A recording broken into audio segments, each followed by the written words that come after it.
Mamma mia, let me go. Beelzebub has a devil. Olá, sou Vanderlei Zanivete com temas de liberalismo de direita. E o tema de hoje é indicação de livros de conservadorismo, parte 1. Mas antes de mais nada, eu gostaria de mostrar esse livro aqui do Kirchner, Competição e Atividade Empresarial. Eu falei sobre esse livro aqui no meu vídeo de indicação de livros da escola austríaca. Mas ele estava emprestado e agora voltou, então é esse aqui o livro que estava faltando. Se vocês quiserem saber sobre esse livro, vão lá no meu vídeo de indicação de livros da escola austríaca. Mas todo conservador, né, tem que ter bíblias, né? E pelo menos uma delas que seja erudita. E uma boa é essa daqui, ó, Bíblia de Jerusalém. Essa seria a minha indicação, digamos assim, embora tenha outras muito boas. Porque se você está estudando a palavra de Deus, sobre o reino de Deus, teologia, religião, você tem que ter uma Bíblia também que aumente a sua cultura, né? E uma Bíblia erudita aumenta a sua cultura. E essa daqui é muito boa, excepcional. Mas se você quer uma Bíblia também que seja de estudo, eu acho interessante, eu gosto dessa aqui, a Bíblia de Estudo de Genebra. Muito boa também, erudita também. Nesse episódio aqui, que é o episódio 1, vou fazer uma brincadeira aqui. Eu vou usar esse livro que eu acabei de comprar, acabei não, mas faz poucos dias, do Benjamin Wiker, 10 livros que todo conservador deve ler, mais 4 imperdíveis e 1 impostor. Então vamos seguir aqui a lista do Sr. Wiker, que eu não concordo com tudo, eu já andei olhando, mas concordo com vários. Eu vou ver também o que eu tenho igual. Vamos ver aí o que a gente pode falar sobre os livros do Wiker. Aí o Sr. Wiker começa com a política de Aristóteles. E aí está lá, a política de Aristóteles. E por que ele é conservador? Ele é conservador porque na época dele reinava os sofistas, que eram professores de retórica, né, de dialética, e que usavam de falácias e todo tipo de argumento. Então eles tinham a moral frouxa, relativismo moral total para vencer os debates. E Aristóteles era contra isso. A ideia dele é que existia uma ética universal, assim como no cristianismo, né? Até o cristianismo mesmo pegou muita coisa, né, da cultura grega. Então ele era conservador nesse sentido. E esse livro de política, a política não pode estar desconectada da moral. Então ele apresenta como que deveria ser a política, mas também como que é a ética absoluta dele, a moral. E então por isso que ele é um conservador. Muito bom o livro. Aí o Sr. Wiker, quem o Sr. Wiker gosta aqui? Ortodoxia do Chesterton, ele está aqui, ortodoxia. Curiosidade, né? Ortodoxo é opinião correta. Heterodoxo é opinião diferente, não é errada. E então, o que seria errado? Heresia. Então na teologia é isso, né? Essas 3 possibilidades. E por o que faz esse livro ser conservador? É porque na época do Sr. Chesterton estavam os mascadores de Azaleia estavam a todo vapor, estavam acabando com a sociedade, mudando os valores, inclusive os valores religiosos. Então o Chesterton resolveu escrever esse livro colocando como que deve ser o bom cristão, qual é a moral cristã, qual é a ética absoluta, universal de Deus que nós devemos seguir. Então é essa a ideia do livro do Chesterton. Então compre o livro do Chesterton, ganhe, né, um pouco de teologia e um pouco também de conservadorismo. É o famoso 2 em 1, né? Aí, né, vamos ver aqui o Wiker de novo. Ele fala que ele gosta do livro de Feiglin, que eu tenho um, mas eu tenho outro. Vou apresentar para vocês no próximo episódio. Aí ele gosta do Abolição do Homem, do C.S. Lewis. C.S. Lewis, aí está aqui. Ele é daquela Crônica de Nárnia, né? Se a gente for analisar essa história aqui dele, é o que está acontecendo hoje em dia. É tal da escola sem partido. O que aconteceu? Estavam colocando nas escolas britânicas na época que ele escreveu esse livro, um livro do politicamente correto. O que as crianças podiam falar, não falar, fazer, deixar de fazer. E aí ele resolveu fazer um antilivro, né? Escrever isso aqui num ataque ao livro, dizendo como que é a moral, né? Como que é o conservadorismo, como que as crianças devem se portar para que sejam adultos, né? Bons na sociedade e não mascadores de azalé, porcaria. Então aí ele escreve esse livro. Então é um livro bem interessante, a história do livro é muito boa e ele apresenta realmente as bases do que é ser conservador. Todos os livros atuais, né? Como aí, vamos lá. Reflexões sobre a Revolução na França, Edmund Burke. Então está lá o Burke. Reflexões sobre a Revolução na França. Então, esse livro aqui é um livro muito interessante. É um livro de teoria. Só que você tem que conseguir ver através dos véus. O que eu quero dizer com isso? Ele fala sobre a história que ele vivenciou lá na França, da Revolução Francesa. Então ele fala muito sobre a história. E no meio, né, dos parágrafos ele vai dando a teoria conservadora, que aliás é a teoria do tradicionalismo inglês. É um tipo de conservadorismo. Então é o tradicionalismo inglês. Se você quer saber sobre o tradicionalismo inglês, esse é o livro para você. Como eu disse, não é um livro tão fácil de ler, porque é um livro que ele escreveu em outra época, né? E ele fala sobre a Revolução Francesa.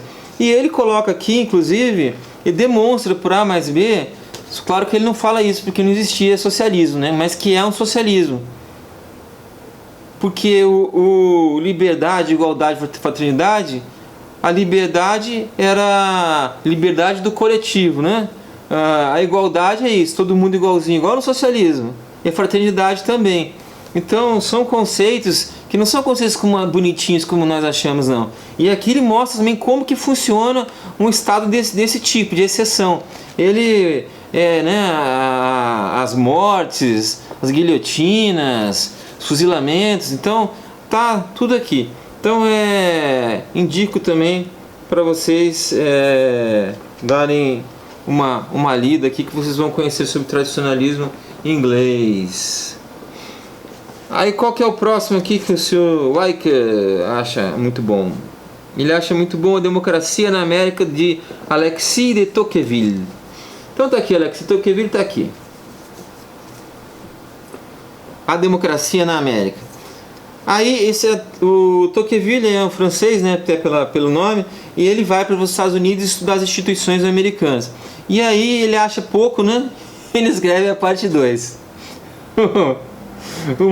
uma mais a outra aqui dá umas 1000 páginas mais ou menos. É muito interessante, só que fica aquela história, né? Eu tenho tempo para ler? Eu posso ler? Será que é melhor ler, sei lá, 10 de 100? Isso é com você, né?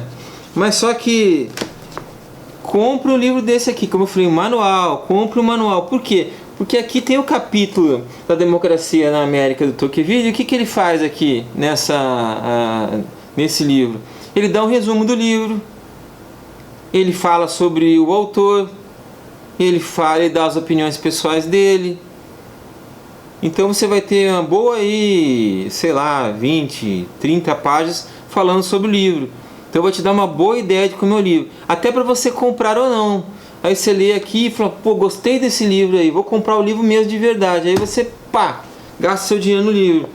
Às vezes você compra antes e acaba não gostando, né? Então é bom ter os manuais, como sempre falo. Mas tem pessoas que não gostam, falam, eu vou comprar logo o livro.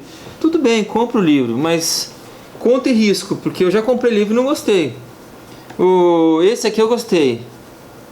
Mas como eu falei, tem que ser Highlander, né, pra encarar. Mas se você for Highlander, encare. Por quê? Porque aqui ele conta como que os Estados Unidos chegou a ser essa potência. Essa aqui é realmente aquele paradigma que nós temos, né, dos americanos potência, do americano certinho, de como, por que o americano é certinho. Ele analisa tudo isso daí, ele analisa por que as coisas funcionam, porque a Constituição lá é pequena, né? São poucos os artigos, as emendas, como que a sociedade funciona, como que a justiça funciona, como que a sociedade é feita, até as minorias ele analisa.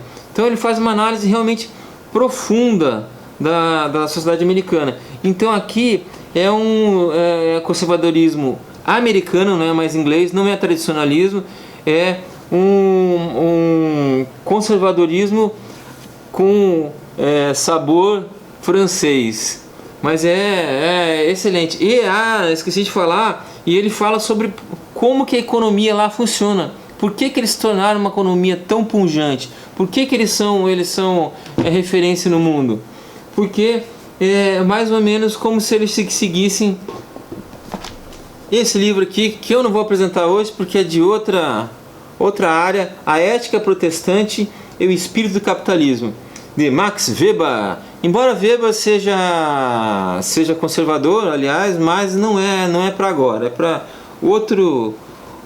outra série de livros. Aí, o que mais aqui que nosso Weicker tem para nos apresentar? Aí, esse aqui eu não tenho, também esse eu não concordo, esse também não concordo. Aqui, O Caminho da Servidão, de Friedrich August von Hayek. Então está aqui, ó. Esse aqui eu apresentei na indicação de livros da escola austríaca, se vocês lembram. E esse menino aqui, né, Hayek, menininho, esse menininho ganhou o prêmio Nobel. Isso eu falei no vídeo lá de escolas de economia. Então assistam lá para vocês conhecerem também Hayek. E sobre economia não vou falar, já falei lá no vídeo também da escola austríaca, vejam o vídeo. Mas em relação ao conservadorismo, é porque ele ataca sistematicamente o socialismo, o nazismo, os totalitarismos e na questão do socialismo, os valores morais frouxos, o relativismo moral, o progressivismo, e dele dá as soluções, né? Fala como que deveria ser, e como deveria ser é o que? Conservadorismo.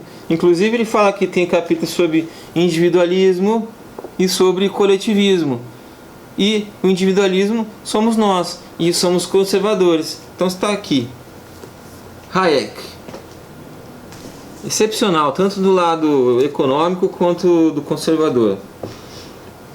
Aí ele entra aqui, o Weicker entra aqui de falar sobre livros assim, mais genéricos.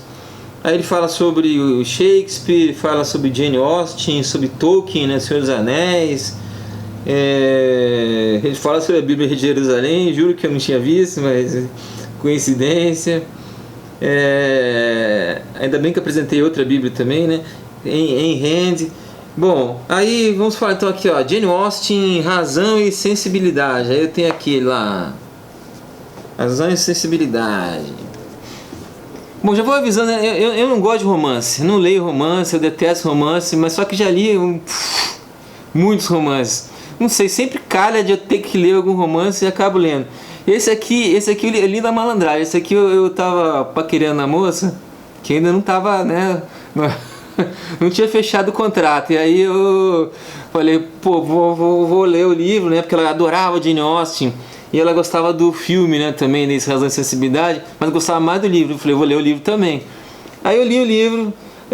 Ele realmente é conservador se você for olhar as instituições, né, da época, que é um romance histórico, né, e as pessoas, né, elas se tratam de uma maneira totalmente conservadora. Mas o mais interessante aqui é que apareceu um comentário nos meus vídeos aí, e não lembro se falou sobre Jane Austen ou eu citei, por conta do título, né? Razão e sensibilidade. Na verdade, isso aqui são duas irmãs. A razão é a Elinor Dashwood e aqui é a Marianne Dashwood. Então a Elinor, que lá no filme ela é bem mais velha e tal, mas no livro não, ela tem 19 anos e tem 16. Mas para a época elas já eram adultos, super adultos, né? Se casava com 14. Então 16 ainda dava para casar, 19 tá ficando para titia. Então ela era muito racional e a Marianne já era mais de, né, alegre com tudo, paquerava todo mundo e tal, e ela chamava para razão. Então eu brinquei assim que aqui o razão somos nós de direita e a sensibilidade são os mascadores de Azalea, que ficam, né, meu querido Pônei, né, vamos para a floresta do Bambi, Pônei, vamos, e aí vai, né, para a floresta do Bambi, vai lá, né, se esbaldam fazendo um atrás do outro, né, então aqui já... Então é mais ou menos isso. E no final a razão acaba vencendo a sensibilidade, e eu fiquei um pouco triste porque nesse ponto aqui eu sou muito romântico, pessoal. Eu sou, pode não parecer, mas eu sou muito romântico. E aí, o romantismo tinha que... É romântico o final, mas... sei lá. Bom, e deu certo com a menina, né? Pra quem tá curioso. E aí, por fim aqui, ele cita o Revolta de Atlas da Ayn Rand. Esse livro aqui, a Ayn Rand, ela tá tão famosa, vocês podem ver que todo mundo cita a Ayn Rand. Aquele Rodrigo Constantino, o menino lá da Ideias Radicais, todo mundo, de conservador até libertário, todo mundo gosta dela. Mas ela eu acho que é o livro impostor, porque ela não é conservadora, ela é libertária. Agora, por que eu comprei também? Primeiro, que diz que é o segundo livro mais influente dos Estados Unidos, então tem que comprar, né? E eu tô no meio aqui do segundo, e é um romance, então é um romance, é difícil ler romance. Mas ela apresenta nesse aqui também, ela apresenta a filosofia dela, que é o objetivismo, e eu gostaria de conhecer, então para conhecer estou tendo que ler. E ela fala muito também sobre o liberalismo aqui. Então é interessante.